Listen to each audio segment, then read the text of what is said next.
it feels to me often as a teacher that we're in such a technologically oriented society that there's so much stress placed on logical thinking and being able to analyze and even defend oneself, etc.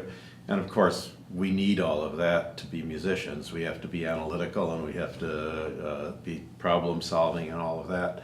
But I also feel, as I know you do, that the creative side, the development of intuition and instinct, the importance of it, kind of teaching a student to allow it, that's something that you're really, that you care about and that you're good at. So I was wondering if you could just Sure. sort of expound on that. How do you bring that out in a young kid? Well, I'd say it's a true passion of mine from my own studies. Just when I was playing something and someone would say, well, could you make that more musical? I would say, well, what does that mean? And where does that come from? And is it teachable? And how do we teach that? And it seems that that teaching that instinct, that experience, can happen at any time, at any age. And from there, particularly in the environment where you might be working by ear, sitting opposite your student, you're modeling something and they're copying, their ear develops to the nuance. And then you show them technically how to get that nuance, and that becomes an early model. And they may make a different choice, or they're hearing different models, different ways of producing sounds, and they begin to make their own choice. So you're talking about helping them form a conception, kind of an oral image of what they want to sound like. Absolutely, because I think they have to develop the sense of the possibilities in their ear, in their head, before they can find a way to produce the sound. Mm-hmm. And they need all the different models, of listening.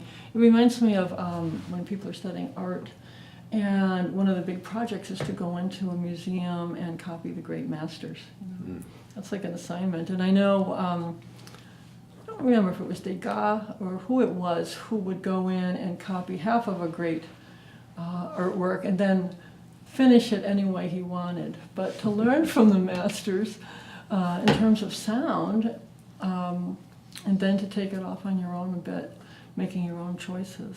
So Yes, you encourage your kids to go to concerts? I think the environment that is created for them is essential, because a lot of the kids, they get their motivation from hearing their peers play pieces, playing together, playing chamber music. I mean, everybody goes to YouTube, and there's an unbelievable value to that. But in terms of sound conception and actually the experience of being inspired or really moved to your gut by a musical phrase or something, I think that only happens in a concert. It happens when you're really there. So you just encourage it, or you coerce it, or you demand it, or?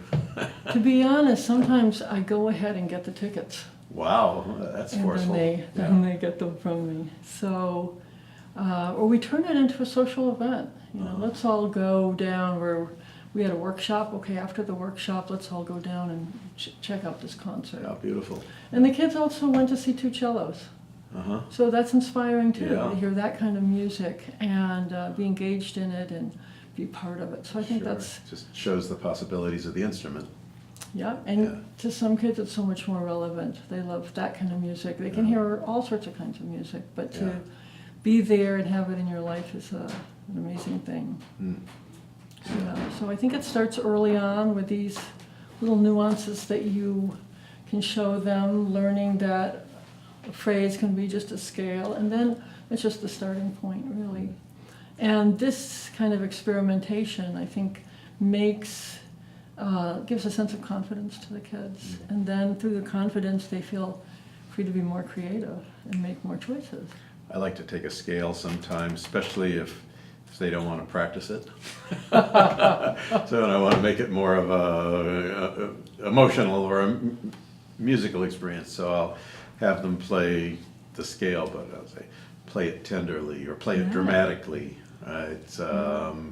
Frighten me with this scale, Yeah. whatever like that. Yeah. And so they have to change their sound production, they change the articulation of the bow stroke, that changes the coordination troubles and all of that. So there's a lot of technique that you learn from that, but it also, I think, can help one sort of to be creative. Yeah, Yeah, so- playing a scale in the mood or the sound of Dvorak Concerto or Four Elegy or something is a lot more meaningful than play a scale.